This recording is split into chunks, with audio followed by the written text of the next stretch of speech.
বুকের পাটা এবং বাপের বাটা হয়ে থাকে তারা ফিল্ডে এসে আমাদের সাথে লড়াই করুক, এবং আমরা তাদেরকে একটু জায়গা দিচ্ছি বলে যে তারা সুন্দরভাবে রাস্তাঘাটে চলাফেরা এবং তাদের কর্মসূচিগুলো করতে পারছে। আমরা যখন হাত গুটিয়ে নেব, আমরা যখন একদম কেলাতে শুরু করব, তখন তারা আর দিনহাটার মার্কেটে এবং সারা পশ্চিমবঙ্গের মার্কেটে কোথাও খুঁজে পাওয়া যাবে না। না দেখে আমরাও হাত গুটিয়ে রাখার পাত্র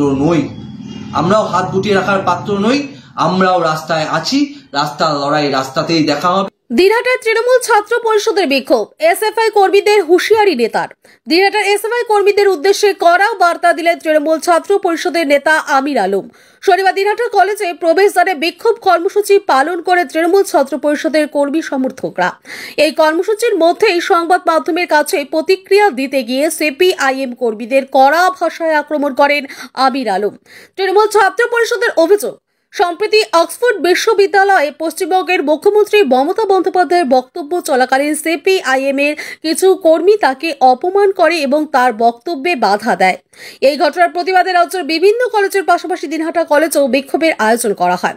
বিক্ষোভ চলাকালীন আমির আলম বলেন, সারা রাজ্য জুড়েই আমরা এই কর্মসূচি পালন করছি। সিপিআইএম কর্মীদের যদি সাহস থাকে তাহলে মাঠে নেমে লড়াই করুক। তারা ঘরে বসে কথা বলবে, এটা বরদাস্ত করা হবে না। আমরা জায়গা দিচ্ছি বলেই তারা রাজনৈতিক কর্মসূচি করতে পারছে, রাস্তায় বের হতে পারছে। তবে যেদিন প্রতিরোধ শুরু করব সেদিন শুধু দিনহাটাই নয়, গোটা রাজ্যেই তাদের খুঁজে পাওয়া যাবে না। এই বিষয়ে এসএফআই এর কোচবিহার জেলা সম্পাদক প্রঞ্চল মিত্র বলেন, আমরাও হাত গুটিয়ে বসে থাকবো না। প্রশাসন যদি ব্যবস্থা না নেয় আমরাও রাস্তায় আছি, রাস্তার লড়াই রাস্তাতেই দেখা হবে। অক্সফোর্ড ইউনিভার্সিটিতে আমাদের বাংলার অগ্নিকন্যা মমতা ব্যানার্জিকে বক্তৃতা দেওয়ার সময় সেখানে কিছু সিপিএম এর হারমাত্রা মমতা ব্যানার্জিকে অপমান করে। তার প্রতিবাদে সারা পশ্চিমবঙ্গের প্রত্যেকটি কলেজের সাথে সাথে আজকে দিনহাটা কলেজেও আজকে বিক্ষোভ কর্মসূচি হচ্ছে। আমি সিপিএম ভাইদেরকে বলতে চাই, তাদের যদি বুকের পাটার দম থাকে তারা ময়দানে এসে আমাদের সাথে লড়াইটা করুক। তারা ওই বিড়ালের মতো কোনো ঘরের ভিতরে গিয়ে কিছু কথা বলবে, সেগুলো আমরা বরদাস্ত করি না। তাদের যদি বুকের পাটা এবং বাপের বাটা হয়ে থাকে তারা ফিল্ডে এসে আমাদের সাথে লড়াই করুক, এবং আমরা তাদেরকে একটু জায়গা দিচ্ছি বলে যে তারা সুন্দরভাবে রাস্তাঘাটে চলাফেরা এবং তাদের কর্মসূচিগুলো করতে পারছে। আমরা যখন হাত গুটিয়ে নেব, আমরা যখন একদম কেলাতে শুরু করব, তখন তারা আর দিনহাটার মার্কেটে এবং সারা পশ্চিমবঙ্গের মার্কেটে কোথাও খুঁজে পাওয়া যাবে না। তাদেরকে বলবো, খুব সাবধানে, তোমাদের যতটুকু ছাড় দেওয়া হয়েছে আপনারা সেইভাবে চলাফেরা করুন। তার থেকে যদি বেশি বাড়াবাড়ি করার চেষ্টা করেন একদম কেলিয়ে একদম ঘরে ঢুকিয়ে দেবো। 2011 সন, তারপরে আজ 2025 সন।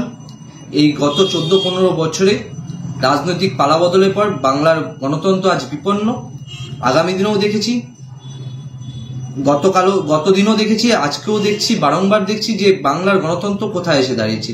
কলেজগুলোতে ছাত্র সংসদ নির্বাচন নেই, কলেজগুলো বহিরাগত দুষ্কৃতি দ্বারা পরিচালিত হচ্ছে। আর সেই প্রশ্নগুলো যখন আমরা মমতা ব্যানার্জির কাছে রাখলাম, তখন তার রাগ আমাদের উপরে এসে পড়ল।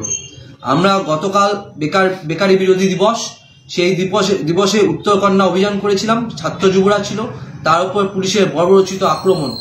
সেই আক্রমণ কার মদতে? এই মুখ্যমন্ত্রীর মদতে। আমরা কি চেয়েছিলাম? আমরা কাজ চেয়েছিলাম, শিক্ষা চেয়েছিলাম, শিক্ষান্তে কাজ চেয়েছিলাম। তারপরে যখন দেখতে পেলাম, আমরা কি পেলাম? আমরা পেলাম লাঠির বাড়ি। আমরা বারংবার করে বলছি, ভারতের ছাত্র ফেডারেশন, কোচবিহার জেলা কমিটি রাস্তায় আছে, রাস্তায় থাকবে। কিন্তু আমরা বিভিন্ন সমাজ মাধ্যমে দেখতে পাচ্ছি যে দিনহাটার কিছু চুনোপুটি নেতা,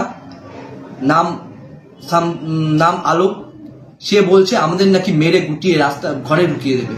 আমরা বরাবর করে প্রশাসনের কাছে আর্জি জানাচ্ছি, এগুলোর বিরোধিতা করে আমরা প্রশাসনের কাছে আর্জি জানাচ্ছি। যদি প্রশাসন যদি না দেখে, আমরাও হাত গুটিয়ে রাখার পাত্র নই, আমরাও রাস্তায় আছি, রাস্তার লড়াই রাস্তাতেই দেখা হবে, রাস্তাতেই বুঝে নেওয়া হবে। যদি কোন রকম যদি দিনহাটার পরিবেশ বা কোচবিহারের পরিবেশ নষ্ট হয়, তার দায়ভার প্রশাসনকে নিতে হবে। আর এই প্রশাসন যদি সেই দায়ভার না নেয়, আর একটা এসএফআই কর্মীর গায়ে যদি হাত পড়ে, আমরা সেই লোকটাকে, আলমকেই আমরা অভিযুক্ত করব এবং পুলিশের কাছে দ্বারস্থ হব। আর পুলিশ যদি সেই সুবাদে কাজ না করে তাহলে আমরা আমাদের মতো করে দেখে নেব। তাতে যদি আইন ব্যবস্থা অবনতি হয় তার দায়ভার পুরোপুরি প্রশাসনের, পুরোপুরি পুলিশ মন্ত্রীর, পুরোপুরি মুখ্যমন্ত্রীর। হাই, আমি দিগন্ত, পিআরএম বেগরাজের পক্ষ থেকে আজ আমরা আপনাদের নিয়ে এসেছি কুচবিহারের প্রথম লাইফস্টাইল গেটেড কমিউনিটি প্রজেক্ট এবং প্রথম high rise project PRM Banani নিয়ে। আসুন দেখি।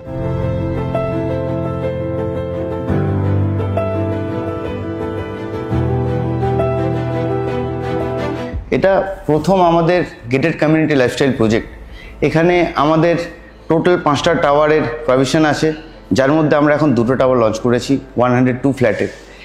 এই ফ্ল্যাটের মেন বিশেষত্ব হলো আপনি একই জায়গায় মডার্ন অ্যামিনিটিস ফ্যাসিলিটি সমেত সমস্ত সুযোগ সুবিধা এই প্রজেক্টের মধ্যে থাকছে।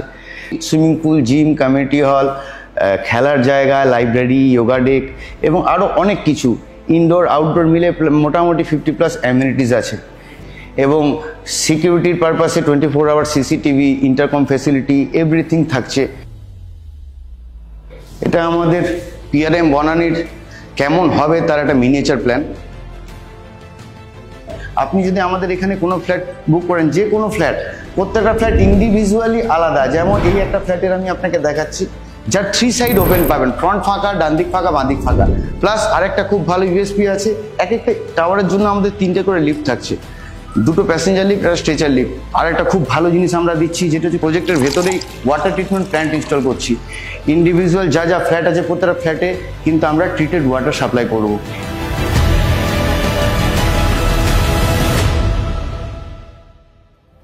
আপনাদের অবশ্যই বলবো, আর দেরি না করে আজই আসুন, একবার ভিজিট করুন এই অত্যাধুনিক সুবিধা ফিল করার জন্য, অনুভব করার জন্য। ধন্যবাদ।